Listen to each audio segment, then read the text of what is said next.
यशोदा, बांसुरी के स्वर बता रहे हैं कान्हा प्रसन्न है।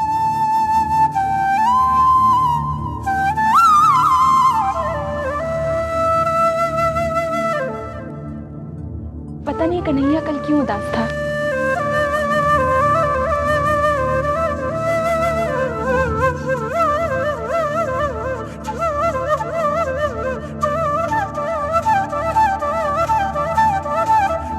बांसुरी, हमारा कृष्ण बांसुरी बजा रहा है।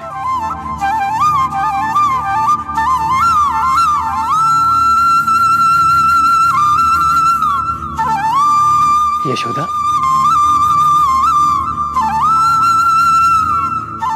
देखा यशोदा, बांसुरी के स्वर भैया को भी यहाँ ले आए। बिल्कुल सत्य कहा तुमने भाभी। आज लगता है कान्हा बिल्कुल उदास नहीं है। अभी तो बहुत ही प्रसन्न है। परंतु यशोदा, हमारा कृष्ण कल इतना उदास क्यों था? अच्छा ये बताइए, सूरज पूरब से ही क्यों निकलता है, पश्चिम से क्यों नहीं? जब इन प्रश्नों के उत्तर मिल जाएंगे तब ये भी पता चल जाएगा कि कान्हा कल क्यों उदास था।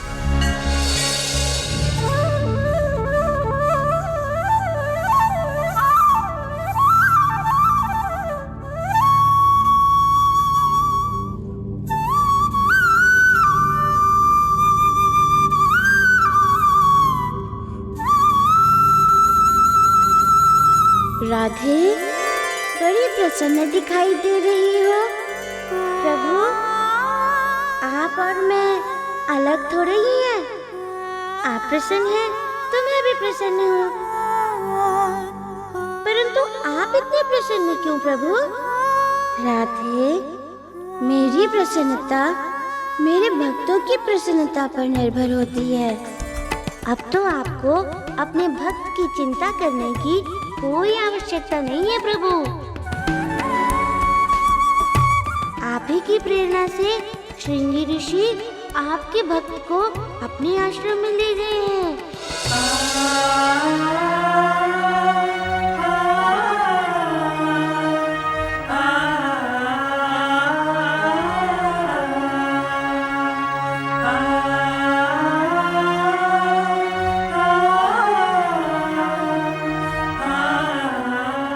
अपने भक्त के लिए इतने व्याकुल होते हैं आप प्रभु। राधे, भक्त भगवान की आत्मा होती है। नारायण नारायण, भगवान जो अनादि है, अनंत है, निर्विकार है, निराकार है, उस पर ब्रह्म परमात्मा की आत्मा ही तो भक्त है। ऐसा कहकर श्री कृष्ण ने अपने भक्त और उसकी भक्ति का गौरव किया है, उसका मान बढ़ाया है। नारायण नारायण। प्रभु, मैया आई है।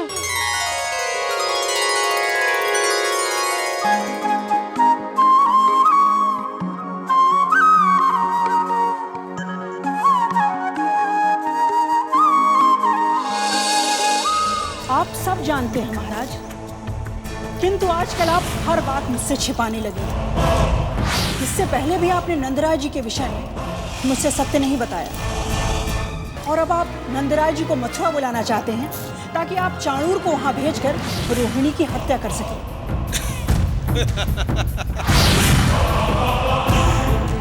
ऐसा कुछ नहीं है केशनी। तो कह दीजिए ना महाराज, मैं जो कुछ भी कह रही हूँ वो असत्य है। झूठ बोले कौआ काटे। चुप चुप चुप चुप रहो। मेरे चुप होने से आपके पाप कम नहीं हो जाएंगे महाराज। मैं जितना अधिक प्रयास करती हूँ कि आपके पाप कम हो, आप उतना ही अधिक अपने पाप बढ़ाने के बारे में सोचते हैं महाराज। मामा जी, आप पापी जो हैं। आप ऐसा क्यों चाहते हैं महाराज? इससे आपको क्या मिलेगा? अमरता, पिताजी के संबंधियों को मारकर आप मेरी शक्ति को क्षीण करना चाहते हैं। सच है ना? ताकि मैं नहीं, कुछ नहीं चाहता, कुछ नहीं चाहता हूँ मैं। यदि आप कुछ नहीं चाहते हैं महाराज, तो फिर अपना आदेश वापस ले लीजिए। पिताजी को मथुरा मत बुलाइए, वरना मैं भी उनके साथ अवश्य आऊंगा। नहीं, मैं आ जाऊं? नहीं, वापस ले लिया। आदेश वापस ले लिया। मैं आता हूँ। आदेश वापस ले लिया, ठीक है? प्रसन्न,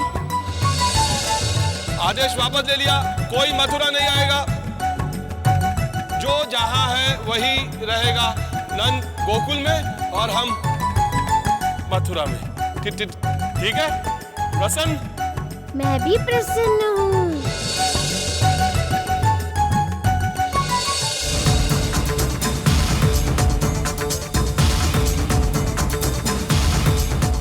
मथुरा नरेश के संदेश वाहक का प्रणाम स्वीकार हो। यदि आप नंदराय जी के लिए कोई संदेश लाएं, तो वो अभी कुछ देर पहले ही मथुरा के लिए निकल गए। उन्हें वापस बुला लीजिए। महाराज ने यह संदेश भिजवाया है कि नंदराय जी को मथुरा आने की कोई आवश्यकता नहीं है। आप मथुरा वापस तो जाएंगे ना?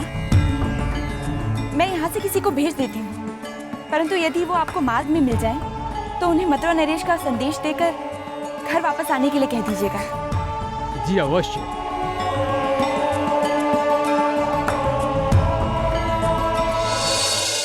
जी, भगवान ने हमारी सुन ली। और मैंने भी सुन ली।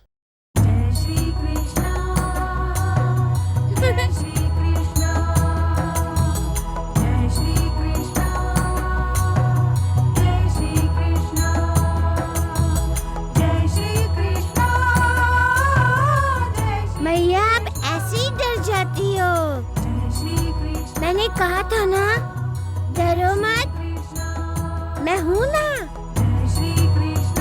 मैंने मामा जी को धमकी दी, डर गए।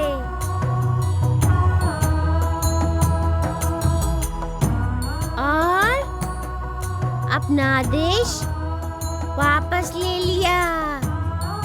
अच्छा? मैया,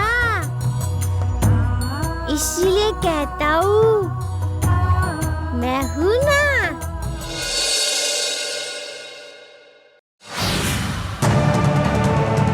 ये सब इस समय यहाँ? अब क्या हुआ स्वामी? भैया और भाभी यहाँ क्यों आ रहे हैं? देवकी, तुम्हारे इस प्रश्न का उत्तर मेरे पास नहीं है।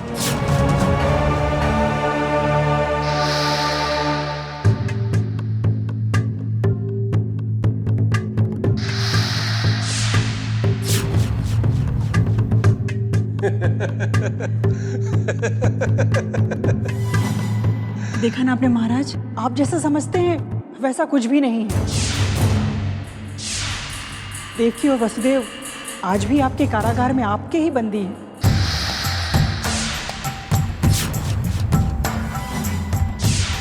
आपको व्यर्थ ही भ्रम हुआ था कि कृष्ण ने इन्हें आपके कारागार से मुक्त करा दिया है। आप यूं ही परेशान हो रहे थे महाराज। अब आपका भ्रम दूर हो गया ना महाराज?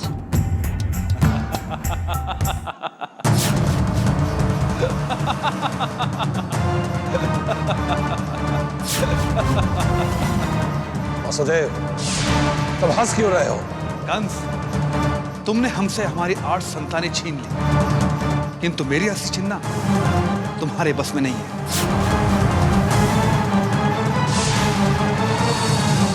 देवकी और मेरी अस्थि तुम कभी भी छीन नहीं पाओगे कंस। परंतु वसुदेव, मैं तुमसे तुम्हारे प्राण तो छीन सकता हूं ना? वसुदेव जी, महारानी केशनी, आपके पति का भ्रम दूर करने के लिए आप इसे हमारे पास ले आए। वैदराज जी के पास क्यों ले गई?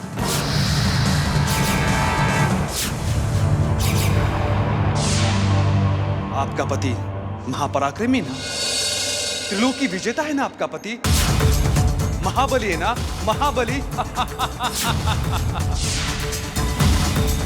वसुदेव! क्या पराक्रम है इस दुष्ट का, क्या पराक्रम है? हाँ, नवजात शिशु की हत्या करना और कृष्ण जैसे बालक से भयभीत होना, कृष्ण जैसे बालक से।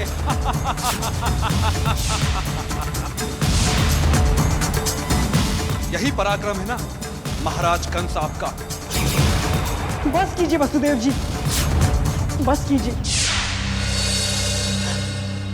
इनकी मनोदशा ठीक नहीं है, इसलिए मैं यहाँ इन्हें लेकर आई हूँ। और आप महारानी केशनी, आप इसकी मनोदशा ठीक करना क्यों चाहती है? क्यों? इसलिए ना कि इसकी मनोदशा ठीक होते ही ये फिर नए जन्मे शिशुओं की हत्या करे,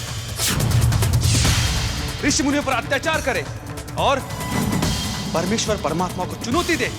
यही चाहते हैं ना आप? वसुदेव! अंत कर दूंगा, इसी समय तेरा अंत कर दूंगा मैं। भैया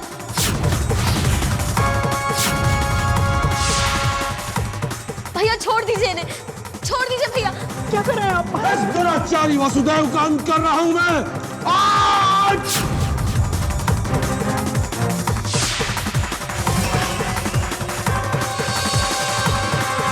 मेरा अंत करके तुम्हारा अंत नहीं टलेगा कंस। तुम्हारे बंदी गृह में बंदी रहकर भी हम हंस रहे कंस, और तुम स्वयं को देखो। हंसो कंस, हंसो। चलिए महाराज, हम चलते हैं। क्यों भाभी? मेरे स्वामी जो भैया का इलाज कर रहे हैं, क्या वो आपको ठीक नहीं लग रहा है? कंस, मेरी एक बात याद रखना, हमें जो भी भ्रम होता है वो हमारे भविष्य का संकेत होता है। तुम चाहे आकाश पाताल एक कर लो, 7 समुंदर के तय में छिप जाओ, किंतु तुम कृष्ण से बच नहीं पाओगे।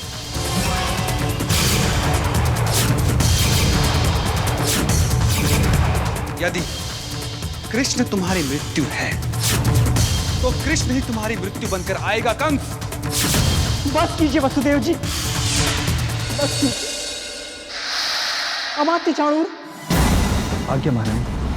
आप महाराज को लेकर यहाँ से जाइए। चलिए महाराज।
महाराज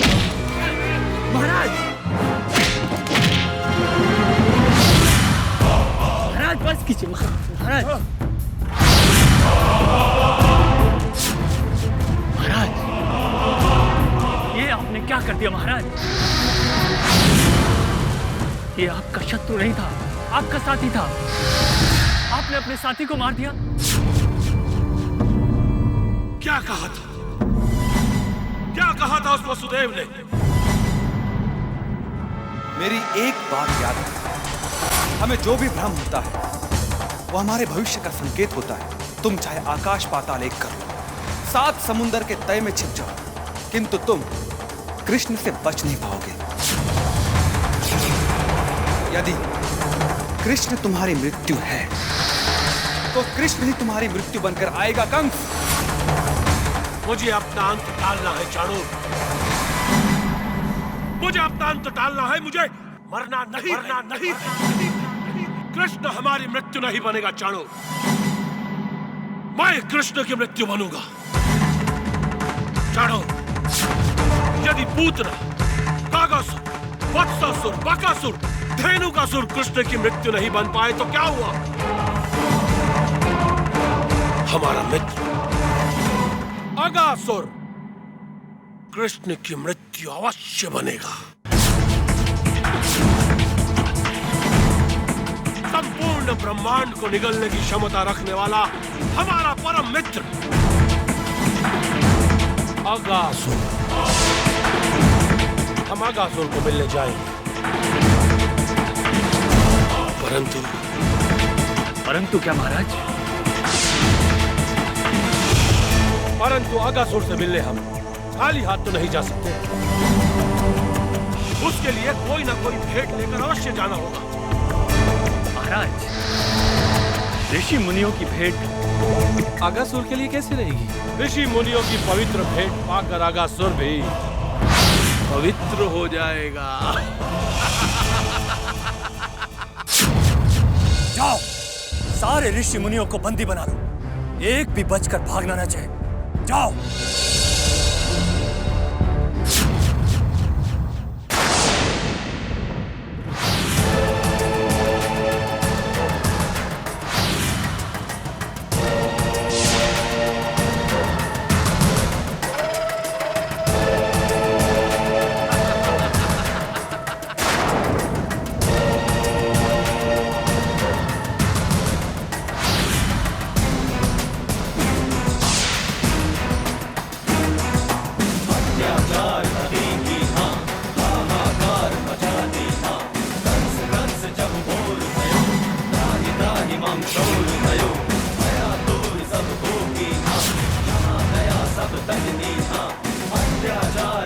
ले चलो इन्हें अगासुर का भोजन बनाने।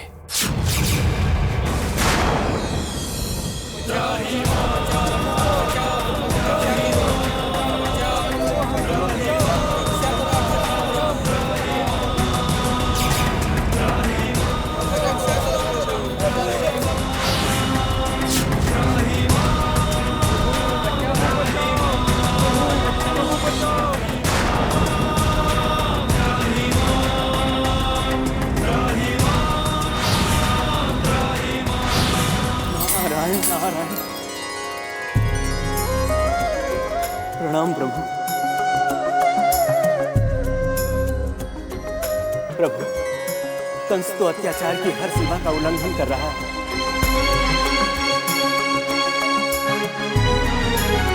भगवान, इसके अत्याचार से पृथ्वी कब मुक्त होगी? उचित समय आने पर देवर्षि। परंतु प्रभु, तब तक तो ये अन्यायी कंस दुराचार, अत्याचार, अनाचार के नए नए अध्याय लिख चुका होगा। मैं कंस का ही अध्याय समाप्त कर दूंगा देवर्षि। नारायण नारायण। देवर्षि, अवतार लेने के पश्चात ही मैंने असुरों के दमन का श्री गणेश शुरू कर दिया था। यदि मैं कंस का दमन करूंगा तो उसकी आसुरी प्रवृत्ति के साथ ही भविष्य में मेरे मार्ग में कई प्रकार की बाधाएं खड़ी करेंगे, जो मैं नहीं चाहता देवर्षि। भविष्य में मुझे महाबलशाली, महाप्रतापी दुरात्माओं के भय से पृथ्वी को मुक्त कराना है। देवर्षि, भविष्य में महासंग्राम होगा। सदाचार के विरुद्ध दुराचार का यश होगा।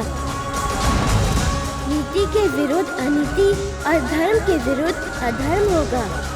पाप, अविवेक, दुष्कर्म के ध्वज लहराएंगे। इन सब का विनाश करके मुझे पुण्य, विवेक, नीति और सदाचार के ध्वज लहराने हैं।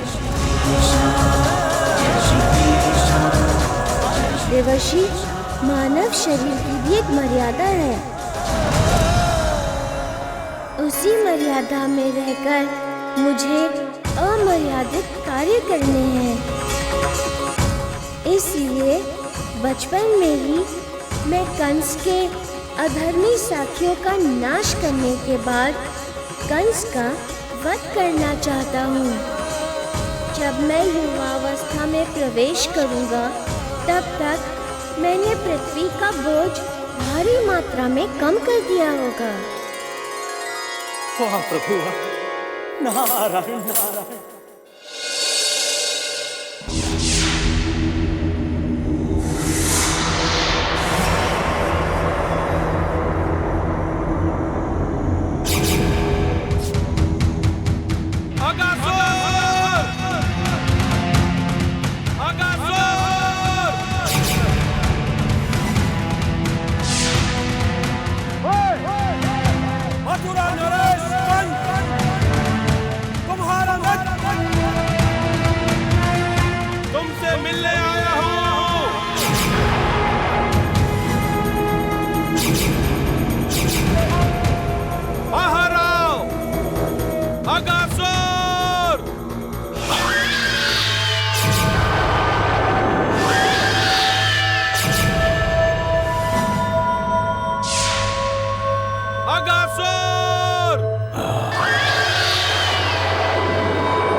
मथुरा नरेश की जय।